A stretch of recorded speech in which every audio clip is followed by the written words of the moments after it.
네, 여러분 안녕하십니까? 여러분 이름만 들으면 여러분 금방 아실 만한 법조계에 아주 존경받는 원로이시면서 전국적으로 많은 분들이 이름을 기억하고 계시는 분입니다. 검찰의 최고위직까지 지내신 분입니다. 검찰총장을 하셨습니다. 이분이 오늘 이재명 영장 기각된 것과 관련해서 그 영장 전담 판사 유창훈 부장판사의 그 기각 사유, 여기에 드러난 문제점을 아주 조목조목 짚으시면서 너무나 얼토당토않고 어이가 없는 이 기각 사유, 그것의 가장 큰 문제점을 지적해 주셨습니다. 그래서 여러분과 그 내용을 같이 공유하고자 합니다. 일단은 결과적으로는 잘 됐다. 영장 기각된 것이 잘 됐다고 볼 수도 있다. 이런 말씀을 주시더군요. 결과적으로. 이제 새벽 영장이 기각되는 것을 보고 느낀 것을 그대로 해주신 말씀인데, 제1야당의 당수를 그래도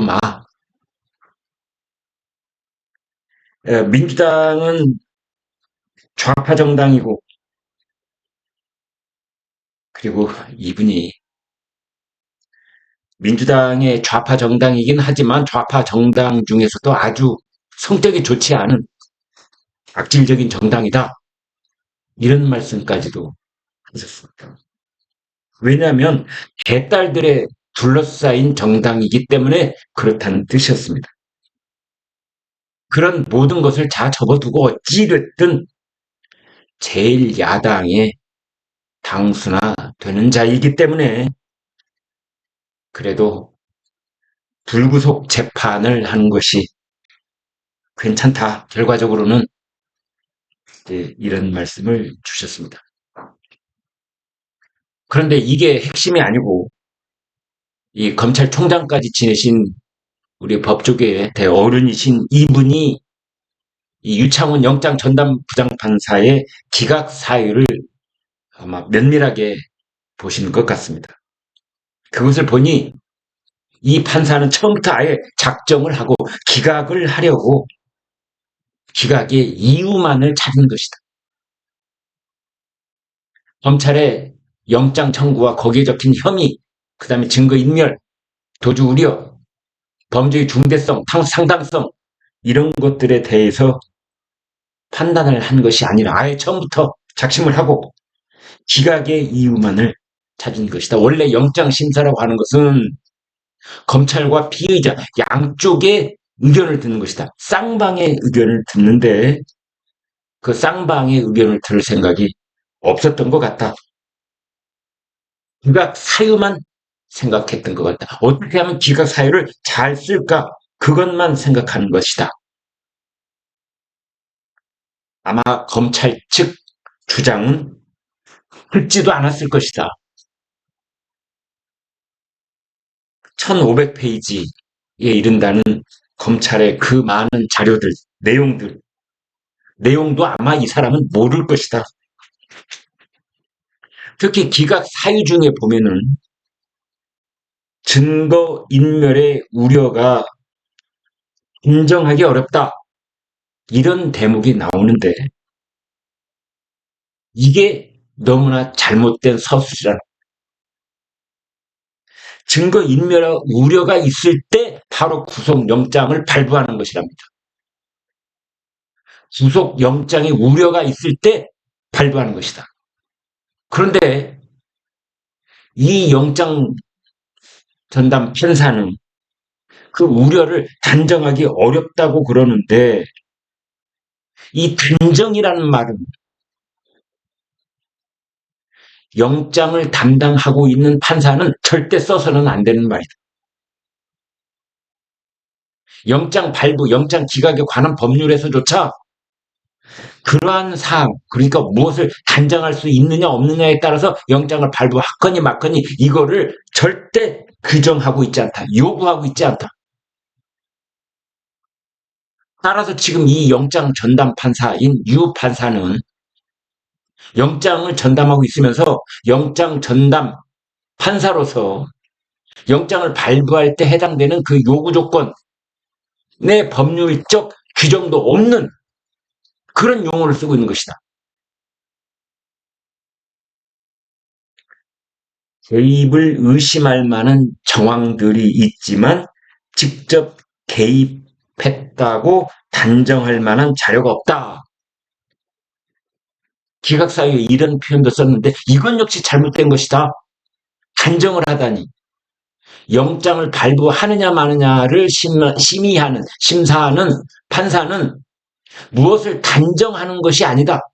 그 단정 짓는 것은 본안재판에서 하는 것이다.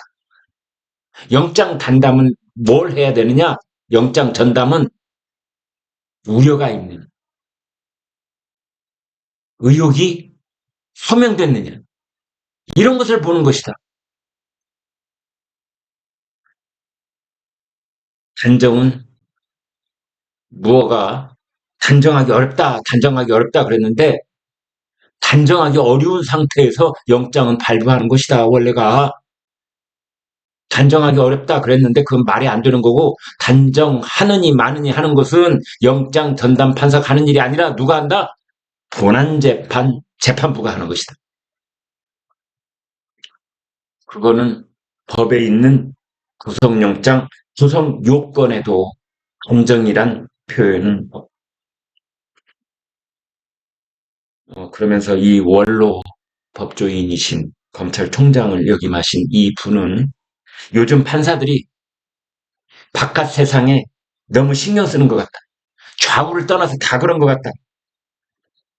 우리나라의 법관이 왜 필요한 것인지, 자기가 왜 영장을 전담하고 있는 것인지, 거기에 대한 철학조차도 없다. 이런 말씀을 해주셨습니다. 그 다음에 또 하나 아주 심각한 대목이 있는데 이 영장 전담 판사의 기각 사유에 보면은 피의자가 정당의 현직 대표로서 공적 감시와 비판의 대상인 점을 감안할 때 증거인멸의 염려가 있다고 단정하기는 어렵다. 뭐 이런 대목도 나옵니다. 여기도 또 역시 단정하기는 어렵다. 이런 표현이 또 반복이 되고 있는데 정당의 현직 대표로서 공적 감시와 비판의 대상. 이건 또 무슨 말이냐. 현직 정당의 대표라서 증거인멸의 염려가 없다니. 이건 기각 사유 중에서 눈에 딱 걸리는 정도가 아니라 대단히 잘못된 부적절한 표현이다라고 이 원로 법조인이 말씀을 하셨습니다. 그건 정반대로 생각해야 된다. 정당 대표이기 때문에 그것도 현직 정당 대표이기 때문에 오히려 영향력이 큰 것이고 그 지위를 이용해서 여러 가지 증거인멸에 직간접적인 영향력을 개입하고 행사할 수 있는 것이다. 영향력을 미칠 수 있는 것이다. 이런 겁니다. 짐작컨대 이 영장 전담 판사는 설마 정당 대표가 그래도 공인인데 설마 증거인멸 같은 치사한 짓을 하겠느냐 이런 생각을 바탕에 깔고 현직 정당 대표가 어쩌고 저쩌고 얘기를 한 것 같은데 현직 정당 대표가 더 위험한 것이다. 168석이나 가지고 있기 때문에 더 위험한 것이다. 우리가 대통령을 겁을 내는 이유가 뭐냐? 대통령 일개인이 무서운 것도 있지만 그보다는 대통령 밑에 많은 사람이 있어서 대통령 영향력이 워낙 크기 때문에 대통령을 무서워하는 것 아니냐. 이재명 대표가 그 한 사람이 영향력이 있는 것도 있겠지만 그러나 그 밑에 있는 움직이는 사람들이 많아서 영향력을 미치기가 쉽고 그 영향력에 의해서 증거를 인멸할 수 있는 염려가 워낙 큰 건데 이걸 어떻게 거꾸로 얘기했느냐? 현직 정당 대표로서 공적 감시와 비판의 대상인 점을 감안할 때 증거 인멸의 염려가 없다. 라니 정말 이재명을 봐주기 위해서, 이 사람을 봐주기 위해서 이런 기각 사유에 근거를 든 것이 아닌가 하면서 이게 탄식을 하셨습니다.